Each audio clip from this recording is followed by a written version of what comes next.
नाही ना, हा प्रश्न पक्षांतर्गत आहे, त्याच्यामध्ये काय दुमत असे काही कारण नाही. आम्ही बहिणी आमच्या राष्ट्रीय अध्यक्ष आहेत. ज्या वेळेला ज्या बाबी बहिणींच्या माहिती करता सांगणं आवश्यक आहे ते नियमितपणाने आम्ही सांगत असतो. आमचा संवाद ट्युनिंग अतिशय उत्तम आहे. ज्या पद्धतीने दादांच्या जवळ माझं नातं गेले 35 वर्षाचं दूर राहिलं, ट्युनिंग अतिशय उत्तम पद्धतीने होतं. सर्वच गोष्टी आम्ही परस्परांच्या जवळ बोलत होतो अशातला काय भाग नव्हता. पण मी काय करतोय, मला काय वाटतंय हे सहजगत्या दादांना समजत होतं. दादांच्या मनामध्ये काय, मला काय करायचं आहे हे मलाही त्यावेळेला कळत होतं. त्याच पद्धतीचं ट्युनिंग बहिणीच्या आणि माझ्यात आहे.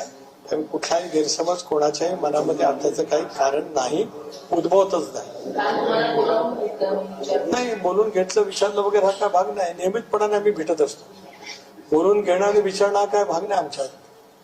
We are having very good tuning. आम्ही परस्परांच्या संपर्कात नियमितपणाने असतो. काय बोलून घेतलं विचारलं गेलं असं नाही. आम्ही शक्य वरिष्ठ सहकारी त्या ठिकाणी बदलतो.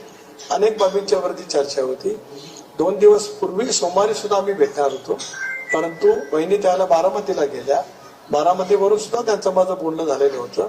त्याच्यानंतर दुसऱ्या दिवशी मंत्रिमंडळाची बैठक होती. मंत्रिमंडळाच्या बैठकीला आल्या त्यावेळेला सुद्धा त्यांचा माझा फोन झाला होता, संपर्क झाला होता. त्यामुळे तशा पद्धतीचं काही असण्याचं काही कारण नाही. बघा, मी खासदारी आहे. माझ्या लोकसभा मतदारसंघात अनेक विकासाची कामं असतात. मुख्यमंत्र्यांची प्रत्येक वेळची भेट ही काय राजकीय भेट अशातला काय भाग नाही. माझ्या लोकसभा मतदारसंघातील काही कामं आहेत.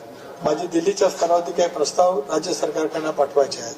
अशा वेळेला प्रत्येक गोष्ट ज्ञात असणं करणं अभिप्रेतच नाही आहे. ज्या वेळेला राजकीय विषय पक्षाशी निगडीत त्यावेळेला परस्परांच्या जो चर्चा करूनच आम्ही भेटत असतो. उदाहरणार्थ काही वेळेला काही बाबींच्या वतीमध्ये राजकीय कारणासाठी मला मुख्यमंत्र्यांना भेटायचं असेल तर त्याची माहिती बहिणींना असते. ज्यावेळेला माझ्या लोकसभा मतदारसंघातील काही कामाचा विषय असेल त्यावेळेला असणं अभिप्रेत आहे नाही, काही कारण नाही.